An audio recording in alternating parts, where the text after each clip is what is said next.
Okay, good morning, everybody, and welcome to day one of the iterated prisoner's dilemma exercise.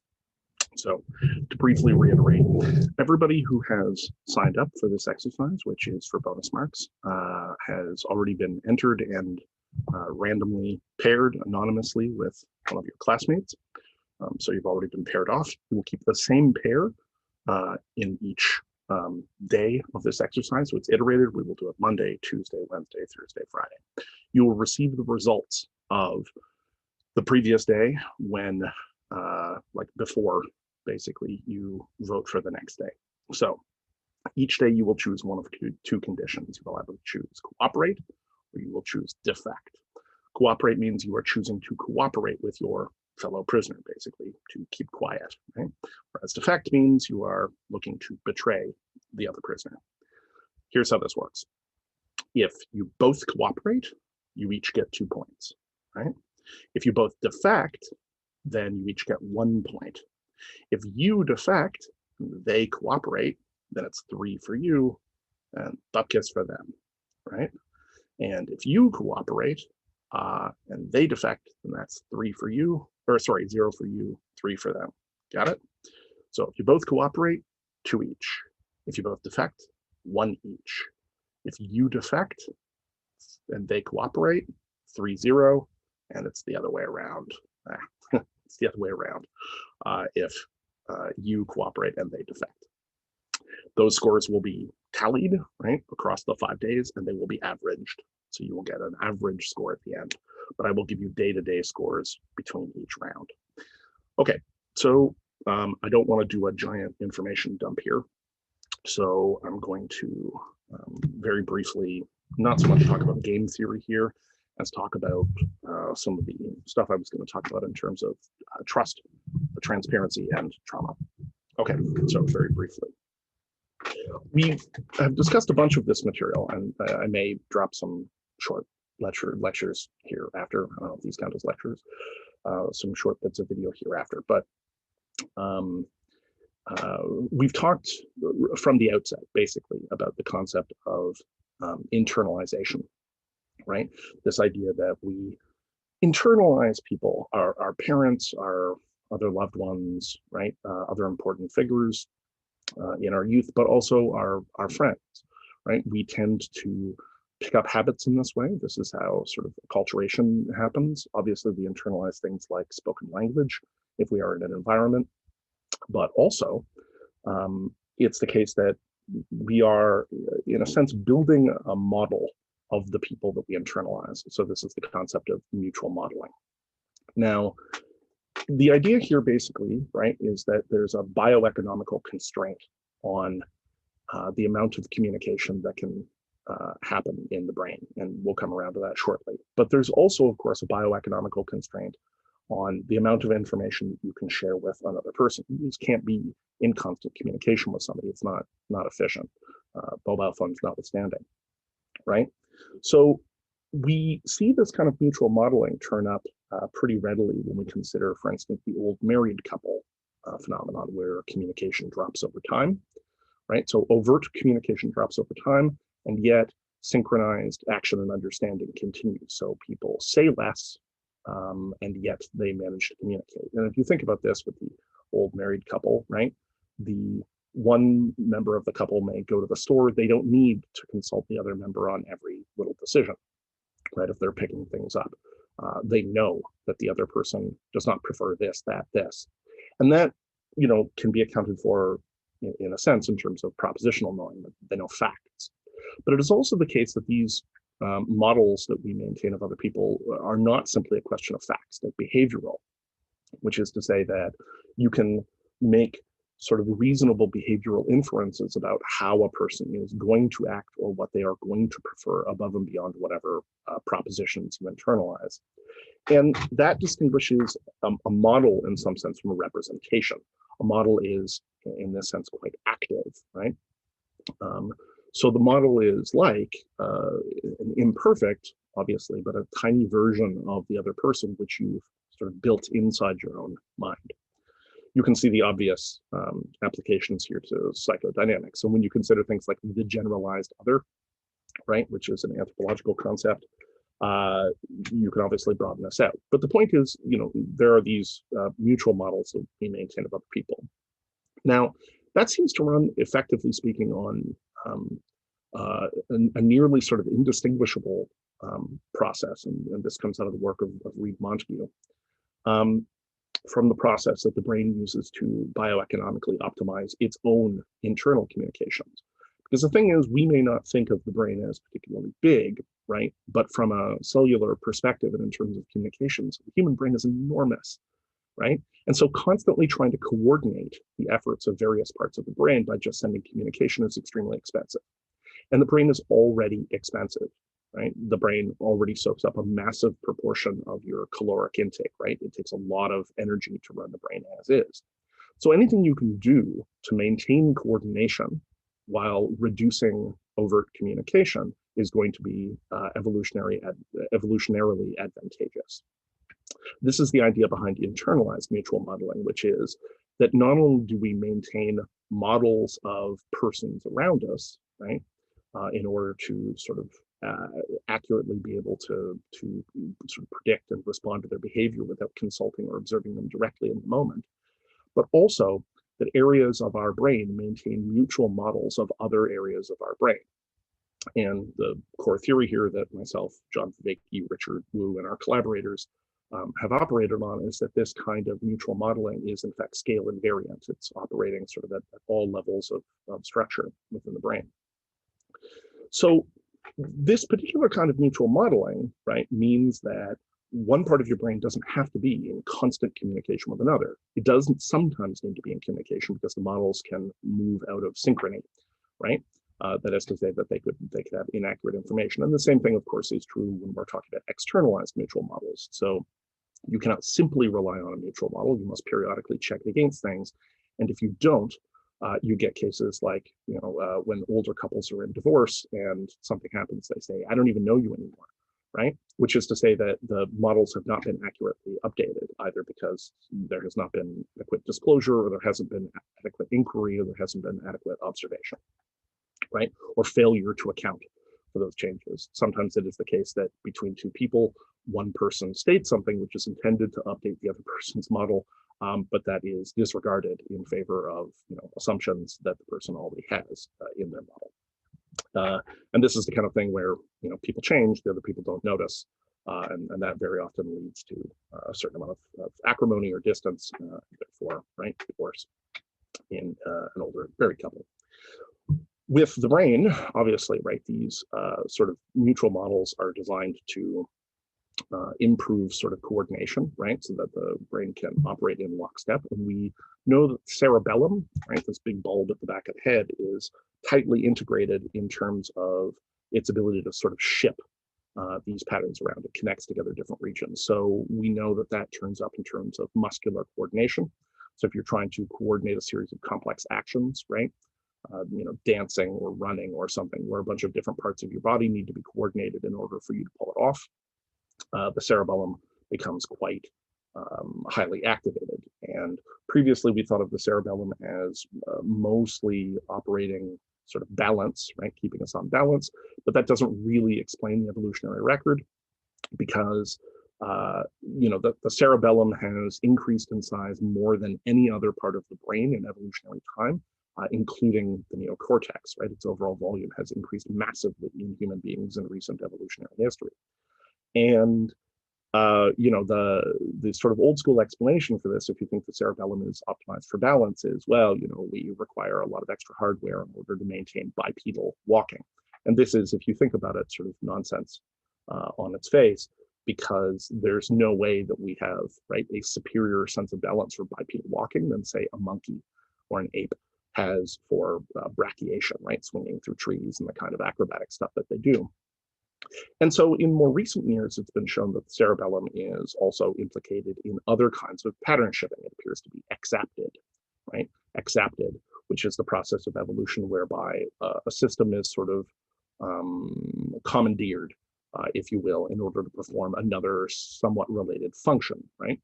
So the classic version of this is the tongue, which in human beings, right, allows us to produce speech. But the tongue, of course, originally evolves to move food around in the mouth, right, for mastication, and involves as a poison detector. So it has this very dense, network of sort of nerve fibers. But what that means is you get a highly agile piece of muscle with a lot of nervous tissue in it. And so it gets accepted to the process of moving around in your mouth and processing air. And you can't think about this too much. Just thinking about it makes it hard for me to talk and try to bring it into consciousness. It's not always a good idea. Not everything should be brought into consciousness. Some things are best left to automaticity, or at least re-relegated to automaticity once they've been examined. So this process of acceptation, right? Another classic example of this is feathers, which probably originally evolved for warmth. But then it turned out that feathers are also useful because of their air resistance for other sorts of things. And eventually they, enable flight because they are a relatively lightweight structure that can resist air, et cetera, et cetera. So this is another case of acceptation. It seems as though the cerebellum, thus, is accepted from this basic function of sort of muscular coordination. And in the human brain, it's accepted to do other kinds of coordination and other kinds of sort of pattern shipping and pattern matching, right? Pattern transfer between different areas of the brain. Not least, you see in damage to certain parts of the cerebellum what they call dysmetria of thought. And in dysmetria of thought, what you see is all kinds of impairments to things like analogy, right? The ability to do sort of metaphor. And if you consider metaphor in these terms, you can see pretty quickly, right, that metaphor likewise represents kind of pattern shipping or pattern transfer, right? A metaphor, if you say, Tim's such a pig, right? The metaphor that you're engaging there is that you are drawing certain features off pig and you're transferring them to Tim, right? And it's selective, right? We've talked about some of that previously. It's selective, but nevertheless, there is this transfer of the pattern in order to increase an understanding, right? It transfers certain features so that Tim can be understood in terms of pig. This is sort of the general property of analogical reasoning, right? It's a sort of pattern transfer. And so the cerebellum is quite tightly implicated in this as well. So the point is that your brain is doing this kind of pattern transfer, this sort of pattern shipping between regions to increase coordination. But at other times, it is simply relying on those models, which behave as if they are the area in question. So, your left hemisphere maintains a model of the right hemisphere, which it consults, right? It's like, what would the right hemisphere do under these conditions? And when it gets its answer back, although it's perhaps sort of lower resolution, right, then the right hemisphere itself would be provided. That gives it enough information with a minimum of long-range communication in order to effectively coordinate your actions. And the same thing goes for distributed cognition. We maintain these models of other people, and they allow us both to draw on those other people, but also to coordinate with them. Okay, so where does this come in here? So the question that we're coming around to here is a question of trust. And what does it mean to trust? Trust, transparency, and trauma. So very briefly, and like I said, I'll expand on this, the idea is as such. When you look at cases of trauma, and specifically cases of dissociation, it tends not to be the event itself that is problematic. It tends to be when the event is a violation of trust.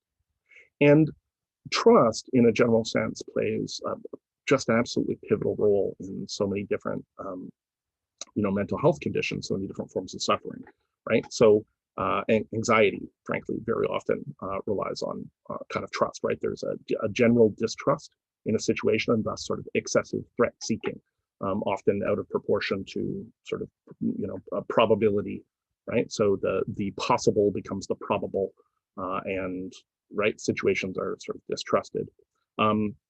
Obviously, interpersonal material very often suffers from trust. So when we talk about somebody coming into a relationship and having baggage, usually what that is a question of trust, right? They have, internalized a certain kind of model, which they've generalized. And so the, concerns and fears and distrust that they have around the other person are generalized from previous experiences, right? And sometimes from experiences with that person, right? That is also the case. So when we experience a violation of trust, right, we're experiencing a very strong violation of expectation. To take trust in something is to treat it, right, is to treat the model transparently, to not examine it, to not have to devote the energy to do that. Whatever is coming from the model is taken to be the case. But when trust is violated, and when trust is violated very badly, all of a sudden, of course, what we had in the model, it does not match up with what happened. So somebody says they're going to come to your soccer game and then they don't. And previously, you might have thought, well, if they say they will, right? But instead, now you get this check. It's like, oh, they said they will, but they won't. Therefore, them saying that they will is no longer a transparently trustworthy output, right? Just because they say they will doesn't mean that they will. Likewise, you can imagine, sort of considerably more extreme cases of this. So cases where somebody seems to, be nice, right? And maybe even says that they are nice, but then they do things that hurt, right? Or that hurt somebody. And in those cases, that's a profound trust violation. And it tends to be more profound the younger the person is when it happens. And obviously, the more profound, it tends to be sort of more profound and more severe in cases where there is sort of more reliance, right?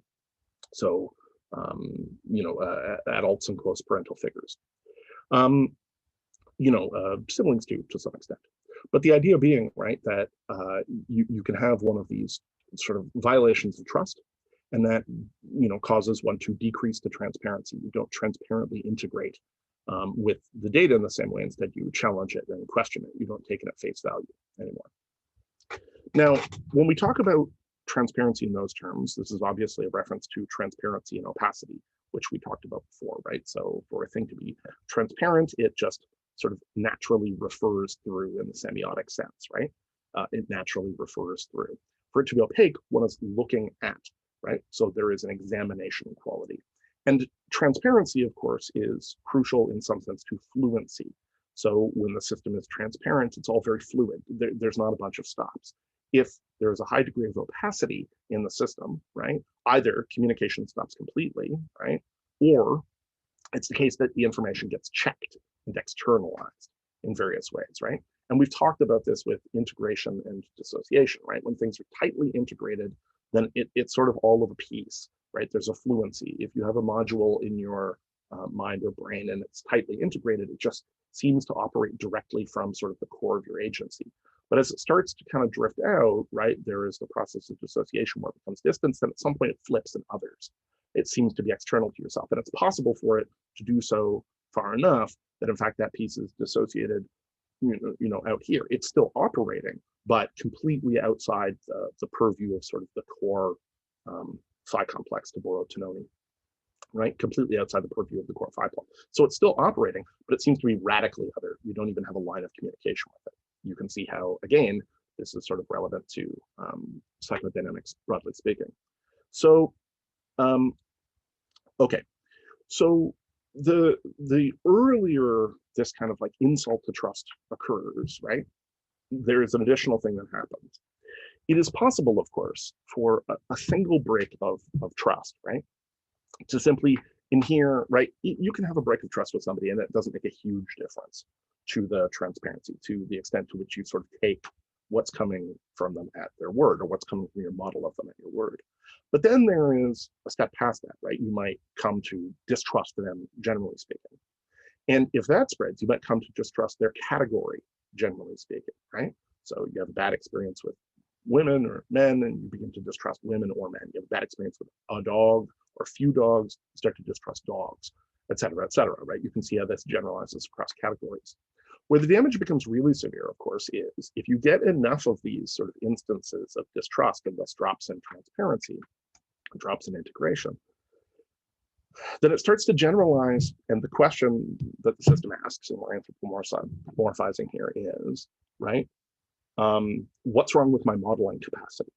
You can see how this is intrinsic in the kind of like general distrust that begins to occur when people are being gaslighted, right? Which is a sort of a deliberate assault on that system, right? No, you're mistaken. No, you're mistaken, right? You thought this, but no, you're mistaken.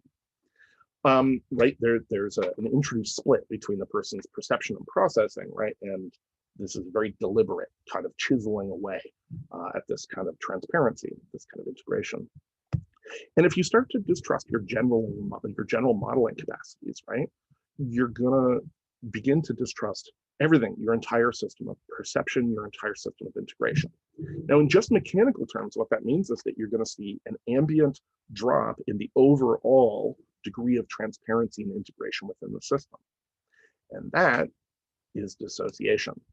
So if you had, right, something that has notched this just a couple of degrees over so that the system is a little less tightly integrated, right, then when something occurs that would normally cause drift, the system can drift considerably more so. You're going to tend to see more dissociative phenomena. You're going to tend to see more, right, depersonalization, right, as the person's sense of self sort of drifts into loose contact. You're going to tend to see more derealization, right, where the sense of the world drifts, right? The pieces sort of integrate, right? They dissociate apart. And so you get this kind of otherworldliness quality where it's very clear there is no fluency. Everything seems to be kind of empty in a sense, right? Because you don't have the tight links of transparency and integration. That would lead to fluency. So in cases where trust is violated really severely, right, you're going to tend to see this increase of sort of dissociative tendency on that basis. Okay, so the exercise today, obviously, is an exercise in trust. You are trusting the other person, and at the same time, there is sort of a measure of concern around this because, of course, it is advantageous in some sense to garner the other person's trust in this exercise, but to violate that trust. And I'll touch on this more as we go. But what I want you to reflect on, okay, basically, is I want you to consider both sides of this. I want you to consider it phenomenologically. What is this exercise like for you? What is it like for you to receive the information? And what is it like for you to make your choice? That's where I want you to reflect. Okay, so that's enough for today. I'll probably expand that out, but just to sort of bear that in mind. And yeah, good luck with the iterative prisoner's dilemma, everybody.